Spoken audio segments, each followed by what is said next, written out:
নমস্কার প্রিয় শিক্ষার্থী, ম্যাথ স্টাডি স্যার ইউটিউব চ্যানেলে তোমাদের স্বাগত জানাই। আজকে আমি তোমাদের মাধ্যমিক এবিটিএ টেস্ট পেপার 73 নম্বর পেজের অঙ্কের সেকেন্ড পার্টটা করাবো। ঠিক আছে, এটা হচ্ছে সেকেন্ড স্কুল 73 নম্বর পেজ। কি বলেছে দেখো, নিম্নলিখিত প্রশ্নগুলির প্রতিটি ক্ষেত্রে সঠিক উত্তর নির্বাচন করো। 1 নম্বর প্রশ্ন কি বলেছে দেখো, 1 বার্ষিক 6.1/4% সরল সুদের হারে কোনো মূলধন 3 গুণ হবে। ঠিক আছে, তখন আমরা কীভাবে করবো, যে কোনো একটা মূলধন, সেই মূলধনটা এখন বলছে কত, বলছে 3 গুণ হয়ে যাবে। ঠিক আছে, তখন আমরা কীভাবে, দেখো আমি অঙ্কটা কীভাবে করছি দেখো, ধরে নিচ্ছি, মনে করি বার্ষিক বার্ষিক 6.1/4 বলেছিল, তাই অনেক বলে দিলাম যে 25/4% সরল সুদের হারে এক্স টাকা, মানে মূলধনটা ধরে নিলাম এক্স টাকা। মূলধনটা হয়ে গেল এখানে এক্স টাকা। তো বলছি তাহলে টি বছরে আমি এক্স টাকা ধরলাম মূলধন, টি বছরে বলছে, টি বছরে ধরলাম 3 গুণ হবে, 3 গুণ হবে। ঠিক আছে, তাহলে আমরা কি বলবো নেক্সট, তাহলে আসল আমাদের কত টাকা হয়ে যাবে, আসল হয়ে যাবে তাহলে x টাকা, আর সুদ আসল কত টাকা হয়ে যাবে, যেহেতু 3 গুণ তাই হয়ে যাবে 3x টাকা। ব্যাস হয়ে গেল। এখান থেকে আমরা কি বলবো, তাহলে সরল সুদ, শুধু আয়ের মানটা কত হয়ে যাবে, আয়ের মান হয়ে যাবে আসল থেকে, আমি কি করব, সুদ আসল থেকে আমি আসলটা কেটে বাদ দিয়ে দেবো, তাহলে 3x - x কত হয়ে যাবে, 2x টাকা। ব্যাস হয়ে গেল, তাহলে শুধু সুদটা পেয়ে গেলাম 2x টাকা। এবার আমরা সূত্র জানি কি, যে I = PRT/100, আমরা সূত্র জানি, বইয়ের সূত্র। এবার আমরা এখান থেকে করবো টি এর মানটা বের করতে। টি এর মানটা যদি আমরা বের করি তাহলে কত পেয়ে যাবো, টি এর মানটা যদি বের করি তাহলে আমরা এখান থেকে পেয়ে যাবো 100I বাই PR। ব্যাস হয়ে গেল। তাহলে এখানে কি করবো, প্রত্যেকটা মান জানি 100 বসিয়ে দিলাম। আই এর মান হচ্ছে 2x, এখানে বের করে রেখেছি, আই এর মান হচ্ছে 2x, আর পি এর মান হচ্ছে x মূলধনটা, ইন্টু আর এর মান হচ্ছে 25/4%। ঠিক আছে, তাহলে টি মানে বছর দিয়ে আসবে অ্যান্সারটা। ব্যাস, এবার যদি কাটাকাটি করি, এই 25কে 100 দিয়ে কাটাকাটি করবো, আর এই 4টা উপরে চলে যাবে, তো 4 4 16, 2 32, আর এখান থেকে x কেটে যাবে, তাহলে 32 বছর, তাহলে অপশন ডি আমাদের হয়ে যাবে সঠিক অ্যান্সার। ঠিক আছে, আচ্ছা নেক্সট 2 নম্বর, 2 নম্বর কোশ্চেনটা কি বলেছে দেখো, 2 নম্বর কোশ্চেনটা কি বলেছে, এখন বলেছে দেখো, যে যদি x সমানুপাতিক y⁴/2 হয়, তাহলে বলছে যে y সমানুপাতিক কত হবে। ঠিক আছে, তখন আমরা কীভাবে করবো, তো শুরু করছি আবার। তাহলে 2 নম্বর কোশ্চেনটা দেখো, বলেছে দেখো x সমানুপাতিক y⁴/3² 3/2। এবার আমরা এখান থেকে সমানুপাতিক চিহ্ন উঠে গেলে কি আমরা লিখতে পারি, সমানুপাতিক চিহ্ন উঠে লিখতে পারি x = k, মানে একটা ধ্রুবক লিখতে পারি y⁴/3/2। ঠিক আছে, যেখানে kটা হচ্ছে একটা অশূন্য ভেদ ধ্রুবক। ব্যাস হয়ে গেল। তারপরে আমরা এখান থেকে কি বলবো, এখানে আমরা কি বলবো, আমরা বর্গ করে দেবো। যদি বর্গ করে দিই তাহলে কত হয়ে যাবে, এখানে x² হয়ে যাবে, আর এটা হয়ে যাবে k², এটা হয়ে যাবে y⁴/3/2 তার হোল স্কোয়ার। ব্যাস হয়ে গেল।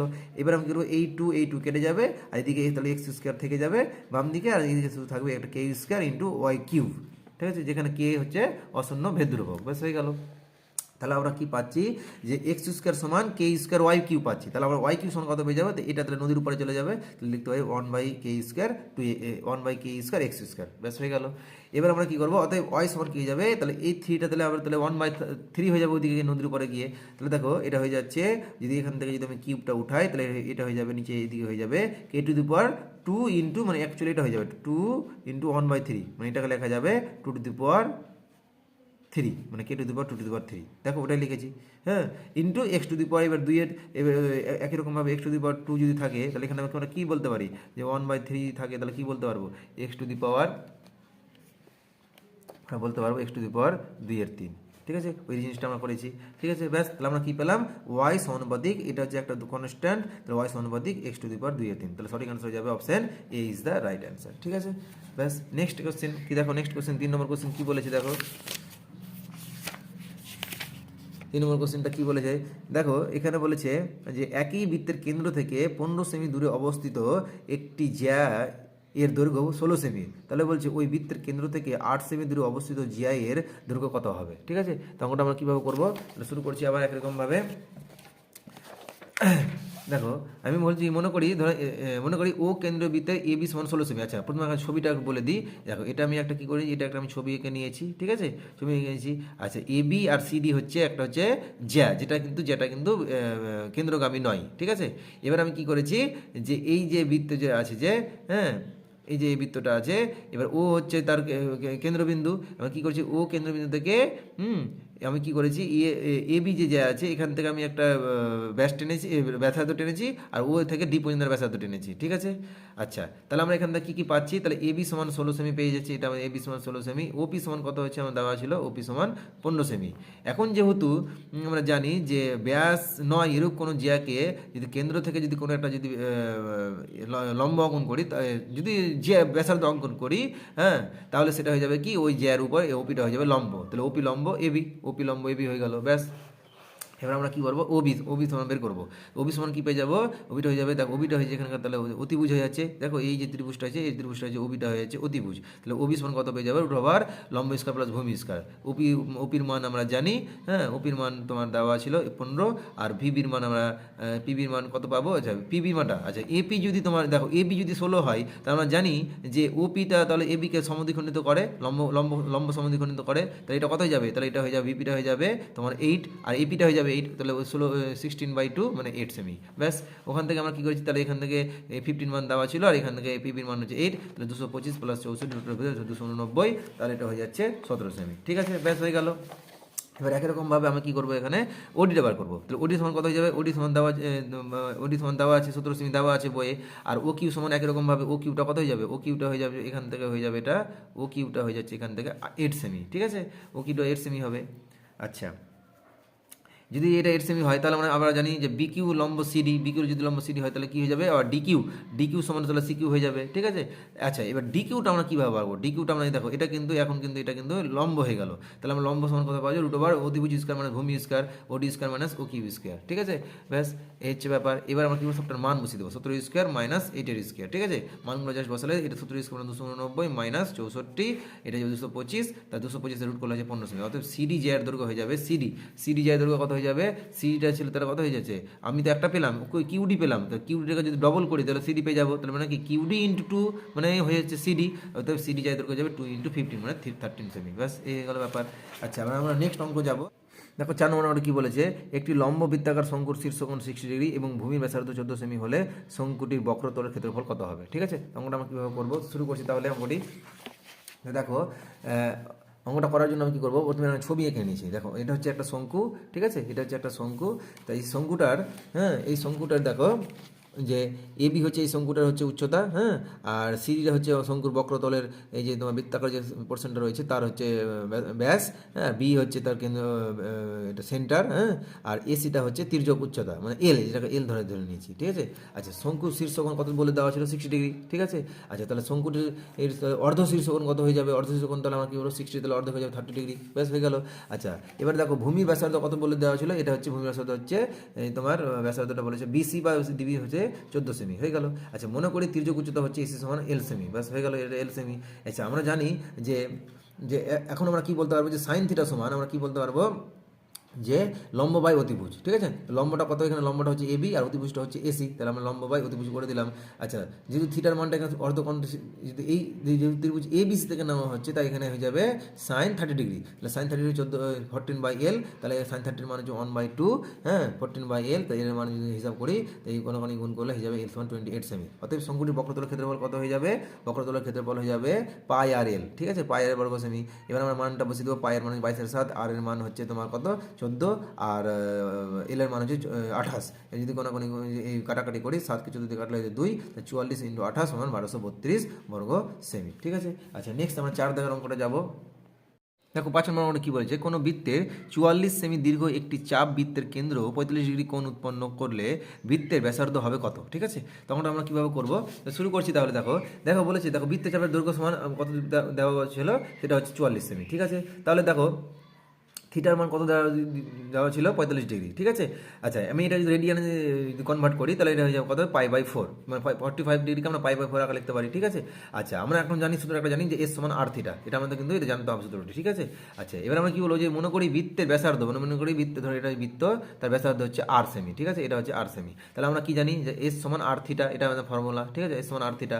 বা এখান থেকে কী করবো, আমরা আর এর মানটা জাস্ট বের করবো, আর এর মানটা যদি জাস্ট বের করি, তাহলে আমরা কত পেয়ে যাবো, আর এর মানটা যদি বের করি, তাহলে এখান থেকে পেয়ে যাবো s/থিটা। এবারে কি করবো, এস এর মানটা দেওয়া আছে, হ্যাঁ, এস এর ভিতরে যাবে দৈর্ঘ্য দেওয়া আছে, এটা 44 সেমি বসিয়ে দিলাম, আর থিটার মানটা হচ্ছে π/4, ঠিক আছে, থিটার মানটা হচ্ছে π/4, এই যে π/4, ঠিক আছে।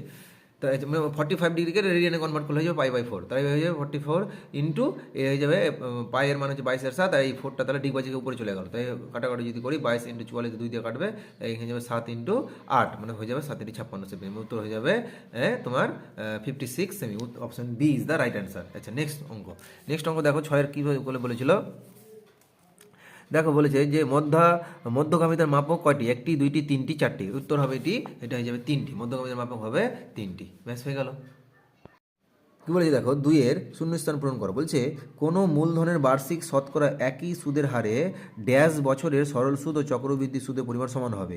তো এইটি অঙ্কটি তোমার সবসময় মনে রাখবে যে তোমার সরল সুদ আর চক্রবৃদ্ধি সুদ সবসময় কিন্তু এক বছরে সমান হয়। তাহলে উত্তর হয়ে যাবে, এটা হয়ে যাবে আমাদের এক। ঠিক আছে, এটা এক।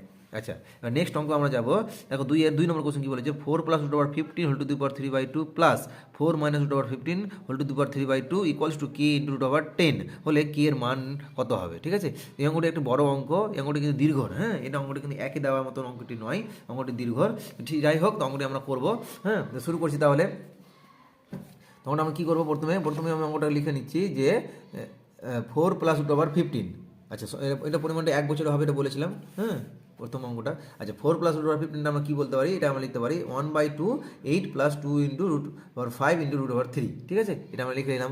এবার এটা আমরা করবো কি, এটাকে আমরা হোল স্কোয়ার আকারে লেখার চেষ্টা করবো। এবার আমরা কী করে দেখি, দেখো 1/2 লিখে √5 whole square plus 2 × √5 × √3 plus √3 whole square. দেখো 8কে আমরা লিখতে পারি √5 এর স্কোয়ার মানে হয়ে যাচ্ছে 5, আর √3 স্কোয়ার মানে হচ্ছে 3। তাহলে 5 + 3 মানে 8। ঠিক আছে, মানে অ্যাকচুয়ালি আমাকে এটা টেকনিক্যালি আমাকে a + b হোল স্কোয়ার আকারে লিখতে হবে। ঠিক আছে, আর তার ভিতরেটা তার মানে কত হয়ে গেল, a + b হোল স্কোয়ার লিখতে পারবো। 1/2 বাইরে থাকলো, এটা হচ্ছে √5 + √3 হোল স্কোয়ার। ব্যাস হয়ে গেল। আচ্ছা, এবার আমরা কি বলবো, এবার আমরা তাহলে এই মানটা তাহলে কত হয়ে যাবে, তাহলে 4 + √15 3/2 এর মানটা কত হয়ে যাচ্ছে, আমরা এখানে লিখবো যে উভয় পক্ষে আমি কি করবো, উভয় পক্ষে আমি √3/2 হোল চাপিয়ে দিব, হ্যাঁ, মাথায়। তো এটা হয়ে যাবে 1/2 তো মাথায় চেপে যাবে, এটা হয়ে যাবে √5 + √3, এটা হোল স্কোয়ার ছিল, আর উপরে মাথায় যদি চাপে তাহলে 3/2 চেপে গেল। ঠিক আছে, ব্যাস। এবার আমরা কি করবো, যে এইটা বাম দিকে পোর্শনটা থাকবে, বাম দিকে পোর্শনটা রেখে দিলাম। হ্যাঁ, এটা যা থাকবে তাই থাকলো, আর √5 + √3, আর এই 2 আর এই 2 কেটে যাবে, তো আলটিমেট থাকবে কি 3। ব্যাস হয়ে গেল। ভিতরে √5 + √3 থাকবে। এবার আমাদের কাজ হবে কি 1/2।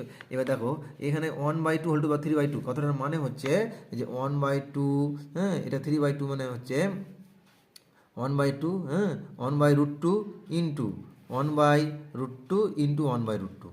ঠিক আছে, এটা মানে এটা মানে 2^3/2 কথাটার মানে হচ্ছে এটাকে আমি 3 বার লিখতে পারবো। তাই দেখো এই দুটো রুট গুণ করে কত যাবে, এটা হয়ে যাবে তোমার নিচে যে 1/2 আর নিচে এটা 1/√2 হয়ে যাবে। তাহলে আলটিমেট কত হচ্ছে 1/2√2 টিকছে। আচ্ছা, √5 + √3 √3 কি রেখে দিলাম। আচ্ছা, এবার তাহলে একই রকমভাবে কী করবো, মাইনাসটা বের করবো। আচ্ছা, 4 - √15 whole to the 3/2 equals to হয়ে যাবে, এটা হয়ে যাবে সেম জিনিস, শুধু প্লাস জায়গায় মাইনাস বসিয়ে দেবো। ব্যাস হয়ে গেল। আচ্ছা, এটা কিন্তু √3 - √5 লিখবো, কিন্তু এখানে আমরা লিখবো না, যেহেতু কেন √5 √3। হ্যাঁ, যদি আমরা যখন করবো হোল স্কোয়ার বর্গমূল ভাঙবো, তাহলে তখন সেটা কিন্তু একটা ইমাজিনারি পার্ট চলে আসবে, তাহলে সেটা কিন্তু আমরা করবো না। ব্যাস হয়ে গেল। আচ্ছা, এবার যাই হোক, তাহলে আমরা কি করবো, তাহলে এই মানটা যেটা পেলাম, তাহলে একটা আমরা পজিটিভ মান পেয়েছি, এই মানটা পেয়েছি, একটা নেগেটিভ মান পেয়েছি, এই মানটা পেয়েছি। এবার একটু টাকা যোগ করে দেবো।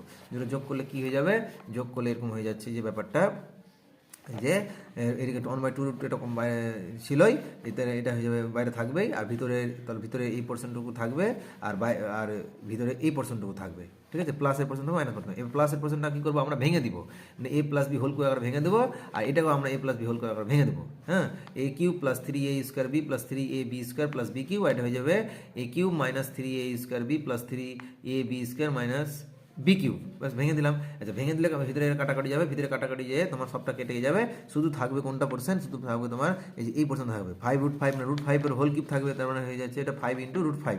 ঠিক আছে, প্লাস একটা খাতা হবে কি এই পোর্শন থাকবে, বাদ বাকি সব কেটে যাবে, ভিতরে সব কেটে যাবে, শুধু এই পোর্শন থাকবে। ঠিক আছে, আচ্ছা, তাহলে আমরা পেলাম কি 5 + 5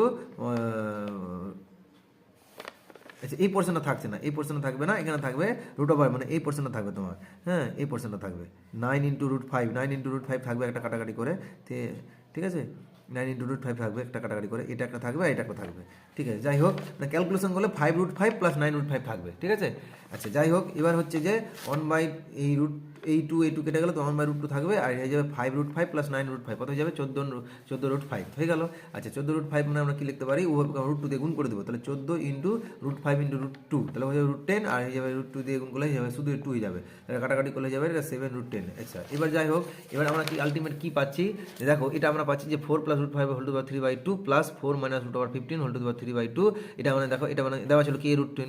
এখন এটার মানটা কি পেলাম? এটার মান পেলাম আমরা 7 ইন্টু রুট 10, কিন্তু এই মানটাই তো আমাদের বই দেওয়া আছে কে রুট 10, তার মানে কি এখানে 7 ইকুয়ালস টু কে পাচ্ছি, যদি কম্পেয়ার করি তাহলে কে ইকুয়ালস 7, ব্যাস এটাই আমাদের সঠিক অ্যান্সার, কে ইকুয়ালস টু 7। আচ্ছা যাই হোক, এবার আমাদের 3 নম্বর কোশ্চেনটা, 2-এর 3 নম্বর কোশ্চেনটা কি পাচ্ছি দেখো। 2-এর 3 নম্বর কোশ্চেন যদি বলি, বলছি একটি লম্ববৃত্তাকার চোঙের বক্রতলের ক্ষেত্রফল সি বর্গ একক, ভূমি ব্যাসার্ধ দৈর্ঘ্য আর একক এবং আয়তন ভি ঘন একক হলে সিআর বাই ভি সমান কত হবে? ঠিক আছে, তো আমরা কীভাবে করবো? মনে করি চোঙটির উচ্চতা হচ্ছে এইচ একক, ঠিক আছে, এবং চোঙটির বক্রতলের ক্ষেত্রফল কত হয়ে যাবে? 2πr/h বর্গ একক, ব্যাস বক্রতলের ক্ষেত্রফল 2πh। আচ্ছা সিটা কত হয়েছে? আচ্ছা এবার যাই আরেকটা বলে দিই, এবং আয়তনটা কত আমরা জানি πr²h, ঠিক আছে। এবার যেটা বক্রতলের ক্ষেত্রফল সেটাকে বলছে ওরা সি আকারে ডিনোট করছে, আর যেটা তোমার আয়তন সেটা হচ্ছে πr² ডিনোট করছে। তাহলে আমরা কি বলবো? তাহলে সিআর বাই ভি যদি করি তাহলে আমরা কি করবো? প্রত্যেকটার মান বসিয়ে দিব, প্রত্যেকটার মান বসিয়ে 2πr/h ইন্টু আর এর মান, আরটা থাকলো, আর ভি এর মান হচ্ছে πr²। যদি কাটাকাটি করি সবটা কেটে যাবে, পাই কেটে যাবে, r² আর কেটে যাবে, এইচ কেটে যাবে, আলটিমেট টিকবে শুধু এটা 2 অ্যান্সার। তাহলে আমাদের 2-এর 3 নম্বর সঠিক অ্যান্সার উত্তর হয়ে যাবে 2। দেখো নেক্সট 4 নম্বর কোশ্চেনটি কি বলেছে? বলছে 4 সেমি ব্যাসার্ধে একটি বৃত্তের ব্যাস পি কিউ এবং পি আর কিউ অর্ধবৃত্তস্থ কোণ হলে কিউ আর সমান 2√7 সেমি হলে পি আর সমান কত হবে? ঠিক আছে, তো আমরা কীভাবে করবো দেখো। প্রথমে একটা বৃত্ত এঁকে নিয়েছি, বৃত্তের মধ্যে আমি একটা ত্রিভুজ অঙ্কন করে নিয়েছি। আচ্ছা পি কিউ আর নাম দিয়েছি, এই কোণটা হচ্ছে 90 ডিগ্রি, ঠিক আছে, আর ওটা হচ্ছে বৃত্তের কেন্দ্র। আচ্ছা পি কিউটা কত হয়ে যাচ্ছে? 2 × 4 8 সেমি হয়ে যাবে। কারণ কি দেখো পি কিউ দেখো এটুকু যদি তোমার যদি 4 সেমি হয় তাহলে টোটালটা কত হয়ে যাবে?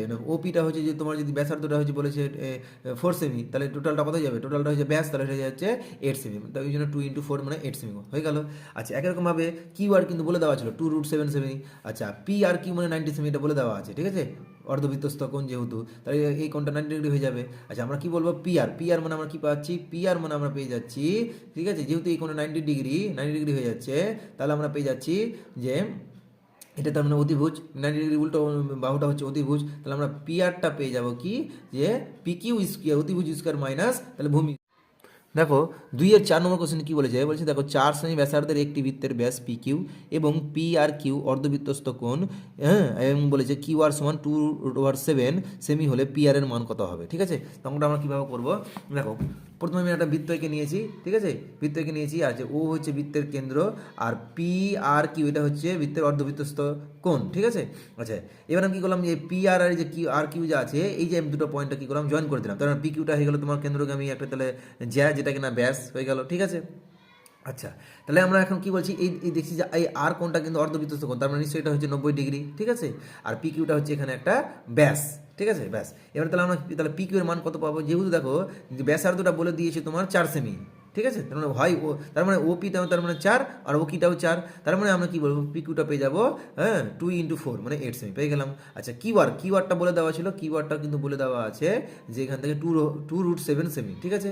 আচ্ছা যেহেতু এটা অর্ধবৃত্তস্থ কোণ, হ্যাঁ, অর্ধবৃত্তস্থ কোণ হওয়ার কারণে তাহলে কত হয়ে যাবে? তাহলে হয়ে যাবে পি আর কিউ, তাহলে এটা হয়ে যাবে 90 ডিগ্রি, তাই না, এটা হয়ে যাবে 90 ডিগ্রি, ঠিক আছে। আচ্ছা এবারে পি আর যেহেতু এই কোণটা 90 ডিগ্রি, তাহলে এর 90 ডিগ্রি উল্টোটা হয়ে যাবে অতিভুজ, তাহলে আমরা কি পাবো, যে এই যে দেখো এখন যদি পি আরটা যদি বার করি, ভূমিটা যদি বার করি, তাহলে ভূমিটা হয়ে যাবে অতিভুজ স্কোয়ার মাইনাস লম্ব স্কোয়ার, তাহলে P Q square minus Q R square. আচ্ছা পি কিউ এর মান হচ্ছে 8, হ্যাঁ, আর কিউ আর এর মান হচ্ছে এখানে 2√7, ব্যাস হয়ে গেল। এবার আমরা কি করবো, 8 এর স্কোয়ার মানে 64, 2√7 মানে হয়ে যাচ্ছে দেখো 2 × 2 √7 √7 মানে হয়ে যায় 4 × 7 মানে 28, ব্যাস হয়ে গেল। আচ্ছা তাহলে এই জায়গাটা এরকম হয়ে যাচ্ছে, তাহলে এবারে আমরা কী পাচ্ছি, √64 - 28 কত পাচ্ছি, √36 মানে এটা হয়ে যাচ্ছে 6 সেমি, ব্যাস এটা হচ্ছে আমাদের 6 সেমি, ব্যাস হয়ে গেল। আচ্ছা এবার আমরা কী করবো, নেক্সট অঙ্ক দেখছি। দেখো নেক্সট অঙ্ক কী বলেছে, যে 1/sec² theta plus 1/1 + cot² theta plus 3 sin থিটার মান কত হবে? ঠিক আছে, তখন আমরা কীভাবে করবো, শুরু করছি তাহলে আবার একইরকমভাবে। দেখো 1 + sec² থিটা এটা লিখলাম, প্লাস 1 + cot² থিটা এটা প্লাস 3 sin² লিখে দিলাম, ব্যাস হয়ে গেল। এবার আমরা করবো কি, এই দেখো 1/sec² থিটার মানে কত লিখতে পারি, cos² থিটা, আর একটা হচ্ছে যে 1/ one by one plus cot square theta. আচ্ছা ওয়ান প্লাস কট স্কোয়ার থিটাকে কী বলতে পারি, ওয়ান মানে শুধু কসেক স্কোয়ার থিটা। আচ্ছা ওয়ান বাই তার কসেক স্কোয়ার থিটা হয়ে গেল প্লাস 3 সাইন স্কোয়ার থিটা। আচ্ছা কস স্কোয়ার থিটা থাকলো, আর one by cosec square theta মানে হয়ে যাবে, এটা হয়ে যাবে sine square theta plus 3 sine square theta, মানে ওয়ান বাই কোসেক মানে হচ্ছে সাইন, এবারে cosec cos square theta plus sine square theta মানে হচ্ছে 1 প্লাস 3 সাইন স্কোয়ার থিটা সমান হয়ে যাচ্ছে আলটিমেট আমরা যেটা পাচ্ছি 1 প্লাস 3 সাইন স্কোয়ার থিটা, ব্যাস হয়ে গেল। আচ্ছা নেক্সট আমরা দেখো 2-এর 6 নম্বর কোশ্চেনটা কী বলেছে, দেখো 2-এর 6 নম্বর কোশ্চেনটা কী বলেছে, দেখো বলছে 16, 15, 17, 16, 15, x 19 তত্ত্বের সংখ্যাগুরু মান কত হবে। হ্যাঁ সংখ্যাগুরু মান 15 হলে x এর মান কত হবে। দেখো এখানে 16 কটি রয়েছে, এখানে 16 রয়েছে দুটি, আচ্ছা 17 একটি রয়েছে, 15 রয়েছে দুটি, হ্যাঁ 19 রয়েছে একটি, আর বলেছে x এর মান যদি x এর মান কত হবে যদি সংখ্যাগুরু মান 15 হয়। তো সংখ্যাগুরু মান 15 মানে তার মানে 15টা নিশ্চয়ই বেশি আছে, ঠিক আছে 15টা বেশি আছে। তো 15টা আছে কটা এখানে, 15টা কিন্তু অলরেডি দুটো কিন্তু আছেই, কিন্তু 16 দেখো দুটো রয়েছে, তার মানে নিশ্চয়ই 15 যদি উত্তর হয় তার মানে 15টা এর তাহলে 16 থেকে বেশি হতে হবে, হ্যাঁ তার মানে একটি বেশি হতে হবে, তার মানে নিশ্চয়ই x এর মান তাহলে মানে 15 হতে হবে, তার মানে 15 হয়ে যাবে 3টি আর 16 হয়ে যাবে 2টি, তার মানে যে বেশি হবে সংখ্যায় সেই হচ্ছে তার সংখ্যাগুরু, তার মানে 15, তাহলে x এর মানটা হয়ে যাবে এখানে 15, ঠিক আছে। তাহলে আমরা কি বলবো যে এখানে x এর মান হয়ে যাচ্ছে 15, তাহলে এটা কিন্তু সংখ্যাগুরু মান হবে, ঠিক আছে। এবার আমরা নেক্সট অঙ্কে যাব। দেখো 3 নম্বর কোশ্চেন কি বলেছে, বলেছে 1 নম্বরের কোশ্চেন বলেছে অংশীদারীরা নিজেদের মূলধন যদি সমান সময় ধরে ব্যবসায় নিয়োজিত করে তবে তাকে মিশ্র অংশীদারি কারবার বলে। হ্যাঁ এটা কিন্তু তোমার মিশ্র অংশীদারি কারবার হবে, এটা কিন্তু তোমার হয়ে যাবে সরল অংশীদারি কারবার, কারণ দেখো যদি সমান যদি সময় থাকে তাহলে সেটা হয়ে যাবে সরল অংশীদারি কারবার, তার মানে এটা হয়ে যাচ্ছে 1 নম্বরটা হচ্ছে মিথ্যা। আচ্ছা 2 নম্বর কোশ্চেন কি বলেছে, দেখো বলছে 3টি বাস্তব সংখ্যা a b c ক্রমিক সমানুপাতি হলে মধ্য সমানুপাতি b এর মান অসংগত হবে যখন এ ও সি বিপরীত চিহ্ন যুক্ত হবে। হ্যাঁ এটা কিন্তু তোমার এর একবারে বইয়েরই মানে হুবহুব এটা একটা স্টেটমেন্ট, হ্যাঁ ওইখান থেকে কোশ্চেন যে এটা কিন্তু সত্য হবে, ঠিক আছে। আচ্ছা 3 নম্বর কোশ্চেন কি বলেছে, দেখো এ বি সি ডি বৃত্তস্থ চতুর্ভুজ এ বি বৃত্তের ব্যাস এবং A D C angle 120 degree হলে অ্যাঙ্গেল বি এ সি এর মান হবে 40 ডিগ্রি। হ্যাঁ অঙ্কটা আমরা কীভাবে অঙ্কটা দেখবো, তাহলে করে দেখি এ বি সি এর মান বা বি এ সি এর মান 40 ডিগ্রি হয় কিনা, তাহলে বুঝে যাবো। দেখো প্রথমে আমি কী নিয়েছি, এটা একটা বৃত্ত নিয়ে নিয়েছি, বৃত্তের মধ্যে একটা চতুর্ভুজ নিয়ে নিয়েছি, আচ্ছা ঠিক আছে। আচ্ছা এবার দেখো এখানে এডিসি কিন্তু বলে দেওয়া ছিল কিন্তু 120 ডিগ্রি, হ্যাঁ এডিসি কিন্তু 120 ডিগ্রি বলে দেওয়া ছিল, আর এসিবি এই কোণটা কিন্তু আমাদের, হ্যাঁ এই কোণটা কিন্তু 90 ডিগ্রি বলে দেওয়া আছে, ঠিক আছে 90 ডিগ্রি বলে দেওয়া আছে। আচ্ছা তাহলে আমরা কি বলতে পারবো যে অ্যাঙ্গেল এডিসি, দেখো তাহলে অ্যাঙ্গেল এই কোণটা যোগ অ্যাঙ্গেল এবিসি, মানে এই যে এই কোণটা কত ডিগ্রি হয়ে যাবে, এই কোণটা টোটালটা হয়ে যাবে 180 ডিগ্রি, তাই না, এটা হয়ে যাবে 180 ডিগ্রি, বেশ বোঝা গেল। তাহলে আমরা অ্যাঙ্গেল এবিসি এর মানটা কী পাবো, তাহলে অ্যাঙ্গেল আমরা এবিসি থেকে আমরা কী পাই যাবো, তাহলে এবিসি এর মানটা হয়ে যাচ্ছে 180 থেকে আমরা যদি এডিসিতে বাদ দিই তাহলে হয়ে যাবে 180 মাইনাস 120, এডিসি এর মান হচ্ছে 120, হ্যাঁ তাহলে হয়ে যাবে 60 ডিগ্রি, ঠিক আছে। তাহলে ত্রিভুজ এবিসি থেকে, তাহলে ত্রিভুজ এবিসি থেকে কী পাবো, ত্রিভুজ এবিসি থেকে অ্যাঙ্গেল বিএসির মান কত হয়ে যাবে, তাহলে আমরা পেয়ে যাবো যে 180, টোটালটা 180 থেকে আমরা কী হয়ে যাবো, এই যে দুটো কোণ পেলাম 90 আর 60, হ্যাঁ এটা হচ্ছে 60 আর এটা হচ্ছে 90, এই দুটো কোণ তাহলে যোগ করলে তাহলে বাদ দিলে হয়ে যাবে, তাহলে 180 মাইনাস 150 ইকুয়ালস টু হয়ে যাচ্ছে 30 ডিগ্রি, তাহলে আমাদের এটা হয়ে যাবে, কিন্তু বই দেওয়া ছিল 40 ডিগ্রি, তাহলে এটা আমাদের হয়ে যাবে মিথ্যা, বেশ হয়ে গেল। আচ্ছা নেক্সট কোশ্চেন দেখো, তোমার নেক্সট কোশ্চেন 4 নম্বর কোশ্চেনটা কি বলেছে, বলেছে দেখো যে একটি অর্ধগোলকের ঘনফল ভি এবং ব্যাসার্ধ আর হলে আর সমান √3v/2π, তাহলে আমরা দেখবো যে এই রেজাল্টটা আর এর মানটা 3√3v/2π আসছে কিনা, ঠিক আছে। তো অর্ধগোলকের ব্যাসার্ধ সমান আর একক ধরে নিলাম, অর্ধগোলকের ব্যাসার্ধ, ঠিক আছে, এটা যদি অর্ধগোলক হয় তাহলে এর ব্যাসার্ধ আর ধরে নিলাম, হ্যাঁ আচ্ছা এটা আর হয়ে গেল, তাহলে আয়তনটা কত যাবে, ফুলের তাহলে অর্ধেক হয়ে যাবে, মানে অ্যাকচুয়ালি হয় 4/3πr3, এটা হয়ে যাবে তাহলে 2/3πr3 হয়ে গেল। আচ্ছা তাহলে ভি এর মান তাহলে এটা হচ্ছে এটাই 2/3, আচ্ছা এখানে তাহলে আর কিউটা কত হয়ে যাবে 3v/2π হয়ে গেল, আর কিউ হয়ে গেল 3v/2π, তাহলে আর এর মানটা হয়ে যাচ্ছে হ্যাঁ এটা হয়ে যাবে √3v/2π, তাহলে এটা কিন্তু আমাদের মান তো দেওয়া নেই, এটা মান থেকে অন্য মান দেওয়া ছিল, এটা দেওয়া ছিল √3v/2π, মানে এখানে √কিউবটা ছিল না, তাই এটা হয়ে যাচ্ছে আমাদের মিথ্যা। দেখো 5 নম্বর কোশ্চেনে কি বলেছে, যদি cos 9α সমান sin আলফা হয় এবং 9α লেস দেন 90 ডিগ্রি হয় তবে tan আলফার মান কত হবে, ঠিক আছে। আমরা কীভাবে করবো, দেখো প্রথমে দেখো আমরা কী লিখেছি যে cos 9α সমান হচ্ছে sin আলফা লিখে দিলাম আমরা, ঠিক আছে এটা লিখে দিলাম, তারপরে দেখো cos 9α এটাকে লিখলাম আমরা, এটা কিন্তু cos রয়েছে, cos এটা cosটা কী করলাম আমার পুরো কোণের অনুযায়ী এটা আমরা লিখতে পারি 90 ডিগ্রি মাইনাস আলফা, আমরা sin আলফাটা লিখতেই পারি যে cos 90 ডিগ্রি মাইনাস আলফা, আমরা 90 ডিগ্রি মাইনাস থিটা হয়ে গেল, তাহলে আমরা কী পাচ্ছি যে cos 9α সমান cos 90 ডিগ্রি মাইনাস আলফা, ও cos তাহলে তোমার ভ্যানিশ হয়ে যাবে, হ্যাঁ। তাহলে আমরা লিখতে পারবো যে 9 আলফা সমান 90 ডিগ্রি মাইনাস আলফা, এটা ডিগ্রি, ঠিক আছে, 90 ডিগ্রি মাইনাস আলফা। তারপর আমরা কি এই আলফাটাকে আমরা এদিকে নিয়ে চলে আসবো, তাহলে হয়ে যাবে 10 আলফা ইকুয়াল টু 90 ডিগ্রি। তাহলে আলফার মানটা পেয়ে যাচ্ছি 90/10 মানে 9 ডিগ্রি। তাহলে আমরা 10 আলফার মানটা পেয়ে যাবো। 10 আলফার মানটা কত হয়ে যাবে, 10 ইন্টু 5 ইন্টু আলফার মান হচ্ছে 9, তাহলে 10 ইন্টু 5 ইন্টু 9 সমান 1045, 1045 এর মান হচ্ছে 1, তাহলে এটা কিন্তু দেওয়া আছে কিন্তু 1, তাহলে এটা হয়ে যাবে 70, ঠিক আছে, ব্যাস হয়ে গেল। দেখো 6 নম্বর কোশ্চেন কি বলেছে, একটি খেলায় 5 6 7 8 9 10 11 12 13 14 15 নম্বর পাওয়া গেল, যে নম্বরের গড় কত হবে। তো নম্বরের গড় কি ব্যবহার করবো, যে সবটাকে তাহলে আমরা যোগ করে দেবো, যোগ করে দিয়ে যতগুলো আছে তত ভাগ করে দেবো। তো দেখো 1 2 3 4 5 6 7 8 9 10 11টা, না 11টা আছে, তাহলে 11টা কি সবটাকে যোগ করে কি করবো আমরা 11 দিয়ে ভাগ করে দেবো, তাহলে দেখবো যে গড়টা কত আসছে, 11 10 আসছে না অন্য কিছু আসছে, ঠিক আছে। তাই আমি করেছি মানে উর্ধ সাজিয়ে নিয়েছি, সাজিয়ে নিয়ে 5 6 7 পেয়ে গেছি। এবার তার মানে এনের মানটা কত আছে, 1 2 3 4 কাউন্ট করে পেলাম 11টা পদ আছে, ঠিক আছে, 11টা পদ রয়েছে। এবার 11টা যদি পদ থাকে তাহলে কি পাচ্ছি, তাহলে সবটা গড় করলে কি হয়ে যাবে, সবটাকে যোগ করে আমরা কি করে 11 দিয়ে ভাগ করবো, সবটা যোগ করলে হয়ে যাবে 110/11 মানে 10 হচ্ছে, তাহলে এটা হয়ে যাচ্ছে 70, এখানে বই দেওয়া আছে 70, তার মানে আমাদের সঠিক আনসার হয়ে যাবে 10। ধন্যবাদ।